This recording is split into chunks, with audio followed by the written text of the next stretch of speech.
Hi guys, I am back. So again I will start reading this book. So I was on last 14th page. So I've read till here. So now I will start reading from this line. थोड़ी देर बाद सुधा 4 किताबें लादे हुए निकली। कपूर ने कहा, लाओ मैं ले लूँ। तो बस की पतली टहनी की तरह लहराकर बोली, सदस्य मैं हूँ, तुम्हें क्यों दूँ किताबें। और जाकर कार के अंदर किताबें पटक दी। फिर बोली, आओ बैठो चंदर, मैं अब घर जाऊँगा। ऊहूँ, ये देखो। और उसने भीतर से कागज़ों के एक बंडल निकाला और बोली, देखो ये पापा ने तुम्हारे लिए दिया है। लखनऊ में कॉन्फ्रेंस है ना, वहीं पढ़ने के लिए ये निबंध लिखा है। उन्होंने शाम की तरह टाइप हो जाना चाहिए। शाम तक ये टाइप हो जाना चाहिए। जहाँ संख्याएं हैं वहाँ खुद आपको बैठकर बोलना होगा। और पापा सुबह से ही कहीं गए हैं, समझे जनाब। उसने बिल्कुल अल्हड़ बच्चों की तरह गर्दन हिलाकर शोक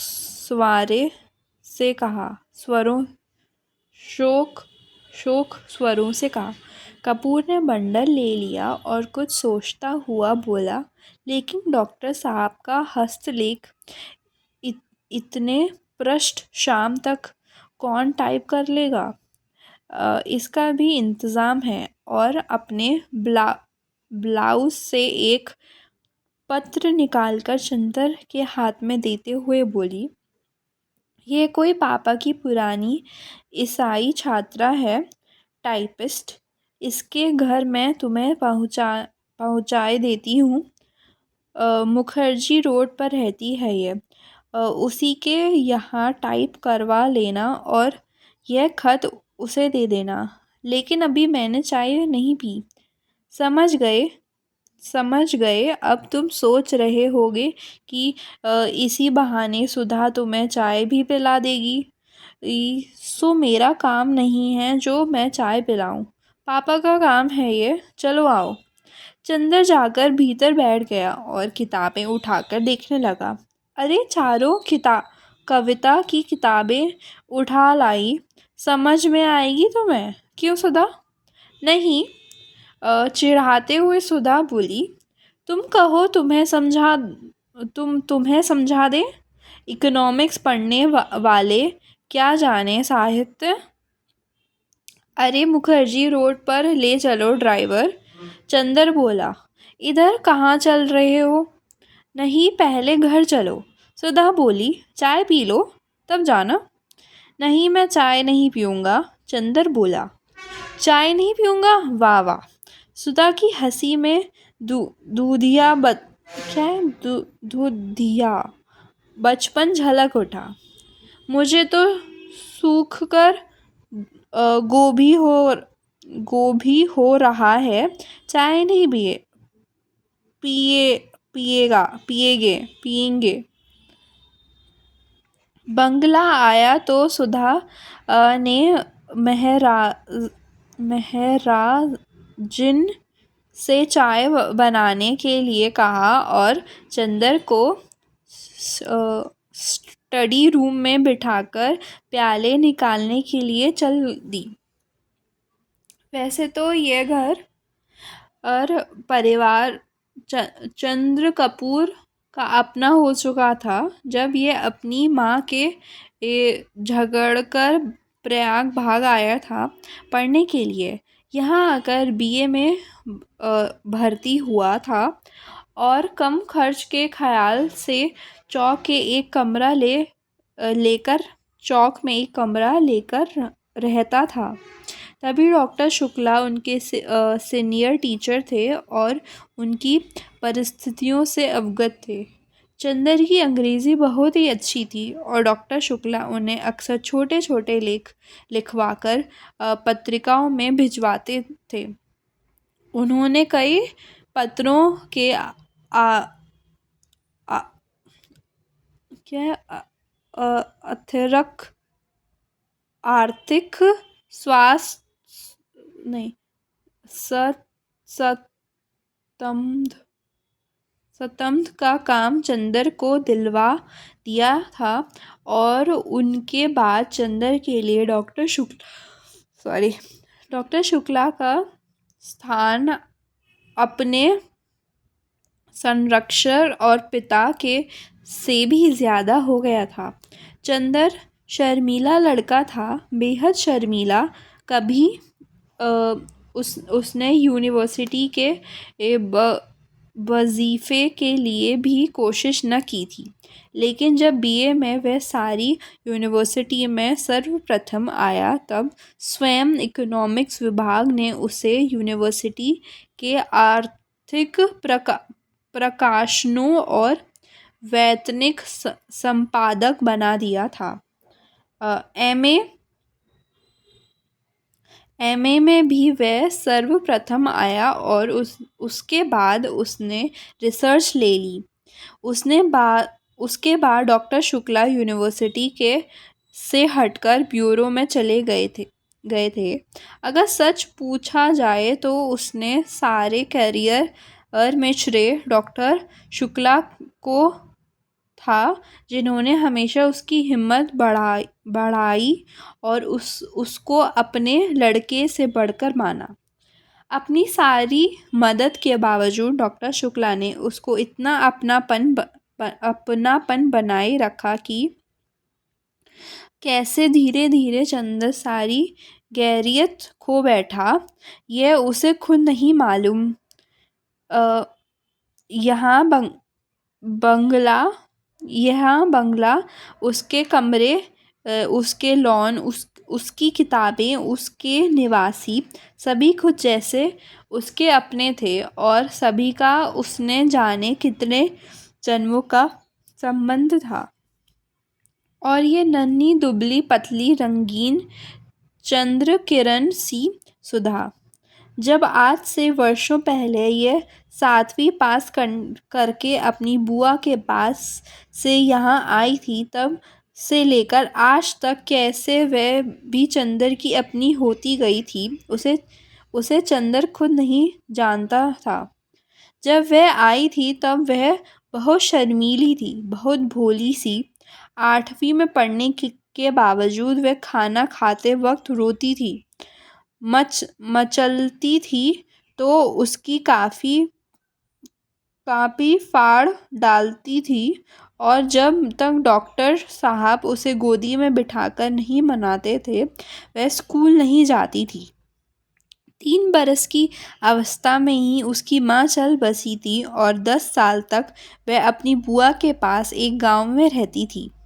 अब 13 वर्ष की होने पर गांव वाले उसकी सादगी और जोर देना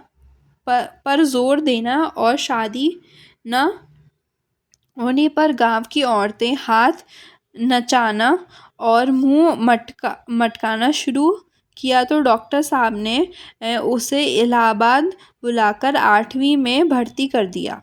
जब वह आई थी तो आधी जंगली थी। तरकारी भी घी में कम होने पर वह महाराजन को चौका झूठा कर देती थी और रात में फूल तोड़कर न लाने पर अक्सर उसने माली को दांत भी काट खाया था। दांत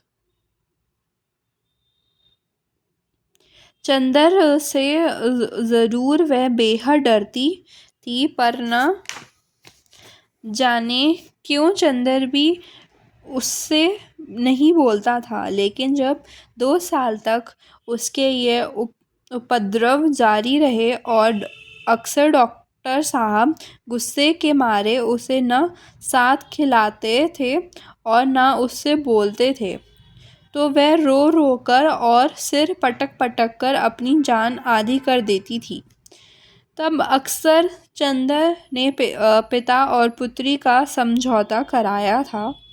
अक्सर सुधा को डांटा था, समझाया था, अ, और सुधा घर भर के अल्हड़ पुरवाई और विद्रोही झोंके की तरह तोड़ फोड़ मचाती रहने वाली सुधा चंदर की आंखों के इशारे पर सुबह की नसीम की तरह शांत हो जाती थी।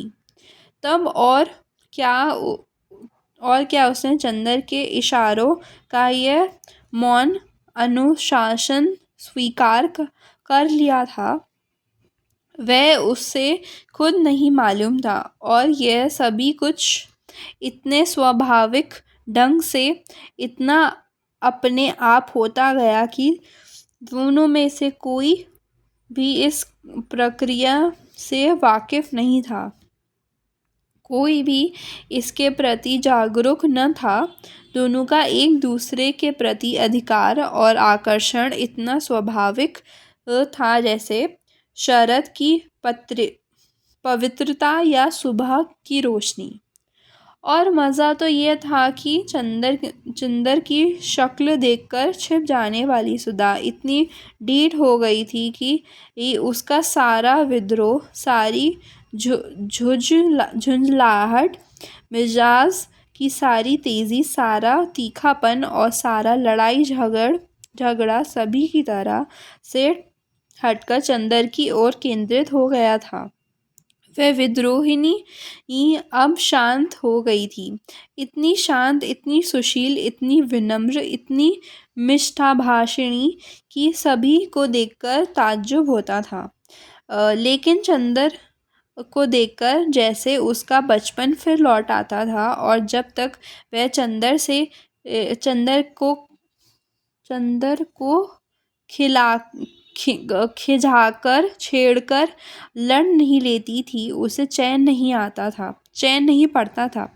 अक्सर दोनों में अनबोला रहता था। लेकिन जब 2 दिन तक दोनों मुंह फुलाए रहते थे और डॉक्टर साहब के लौटने पर सुधा उत्साह से अपने ब्यूरो का हाल नहीं पूछती थी, ब्यूरो का हाल नहीं पूछती थी और खाते वक्त दुलार नहीं दिखाती थी, तो डॉक्टर साहब फौरन पूछते थे, क्या चंदर से लड़ाई हो गई क्या?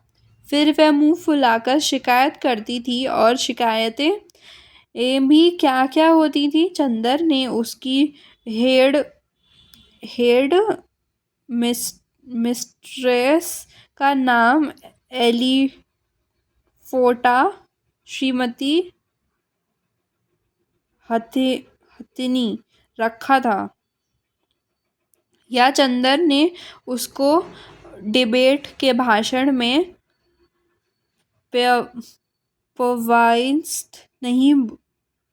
पॉइंट्स नहीं बताए। या चंदर कहता है कि सुधा की सखियां कोयला बेचती हैं, और जब डॉक्टर साहब कहते हैं कि वह चंदर को डांट देंगे तो वह खुशी से फूल उठती और चंदर के आने पर आंखें नचाती हुई चिढ़ाती थी, कहो कैसी डांट पड़ी। वैसे सुधा अपने घर ही पुरखिन थी। किस मौसम में कौन सी तरकारी पापा को माफिक पड़ती है, बाजार में चीज़ों का क्या भाव है, नौकर चोरी तो नहीं करता, पापा कितने सोसाइटियों में मेंबर हैं, चंदर के इकोनॉमिक्स में कोर्स में क्या है, यह सभी उसे मालूम था। मोटर या बिजली बिगड़ जाने पर वह थोड़ी बहुत इंजीनियरिंग भी कर लेती थी। और मातृत्व का अंश तो उसमें इतना था कि हर नौकर और नौकरानी उसे अपना दुख सुख कह देते थे। पढ़ाई के साथ साथ घर का सारा काम काज करते हुए उसका स्वास्थ्य भी कुछ बिगड़ गया था और अपनी उम्र के हिसाब से कुछ अधिक शांत, स्वयं गंभीर और बुजुर्ग थी। मगर अपने पापा और चंदर इन दोनों के सामने हमेशा उसका बचपन इठलाने लगता था। दोनों के सामने उसका हृदय उन्मुक्त था और स्नेह बाधाहीन। लेकिन हाँ, एक बात थी, उसे जितना स्नेह और स्नेह भरी फटकारें और स्वास्थ्य के प्रति चिंता अपने पापा से मिलती थी, वह उसे बड़े निस्वार्थ भाव से वह चंदर को दे डालती थी। खाने पीने की जितनी परवाह उसके पापा उसकी रखते थे, न खाने पर या कम खाने पर उसे जितने दुलार से पटकारते थे, उतना ही ख्याल वह चंदर का रखती थी। और स्वास्थ्य के लिए जो उपदेश उसने अपने पापा से मिलते थे और भी स्नेह में पाग कर वह चंदर को दे डालती थी। चंदर के बजे खाना खाता है, यहाँ से जाकर घर पर कितनी देर पड़ता है, रात को सोते वक्त दूध पीता है या नहीं, इन सबका लेखा जोखा उसे सुधा को देना पड़ता था। और जब कभी उसके खाने पीने में कोई कमी रह जाती तो उसे सुधा की डांट खानी ही पड़ती थी। पापा के लिए सुधा अभी बच्ची थी और स्वास्थ्य के मामले में सुधा के लिए चंदर अभी बच्चा था। और कभी कभी तो सुधा की स्वास्थ्य चिंता इतनी ज़्यादा हो जाती थी कि चंदर बेचारा, जो खुद तंदुरुस्त था, घबरा उठता था। एक बार सुधा ने कमाल कर दिया। उसकी तबीयत खराब हुई और डॉक्टर ने उसे लड़कियों का एक टॉनिक पीने के लिए बताया। इम्तिहान में जब चंदर कुछ दुबला सा हो गया तो सुधा अपनी बची हुई दवा के ले आई और लगी चंदर से जिद करने की, पियो इसे।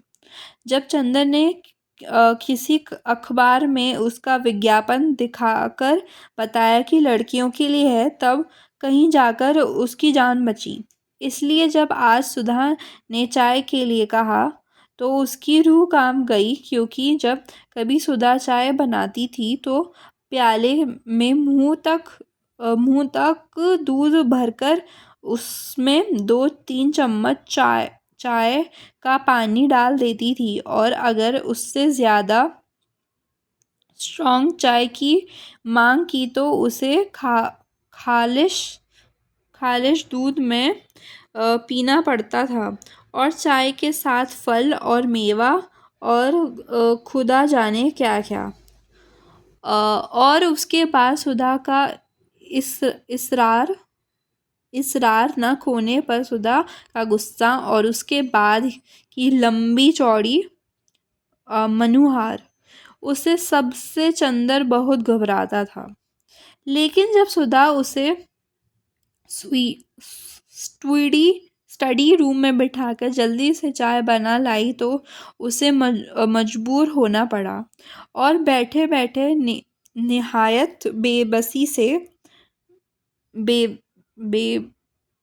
बेबसी से उसने देखा कि सुधा ने प्याले में दूध डाला है और उसके बाद थोड़ी सी चाय डाल दी।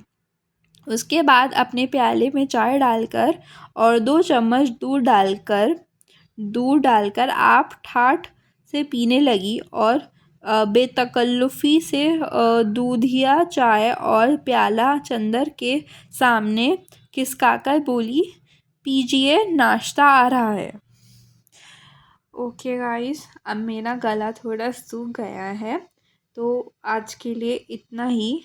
हमने 17 पेज तक मतलब मैंने ही 17 पेज तक पढ़ लिया है, और अगर आप देख रहे हैं तो आप भी सुन ही रहे होंगे। पर मुझे पता है आपको नहीं समझ आ रहा होगा, क्योंकि आपको कंसिस्टेंसी से मैं नहीं फ्लुएंटली नहीं पढ़ पा रही, इसलिए कोई नहीं। अब हम कल शुरू करते हैं 18th पेज से। सो बाय बाय।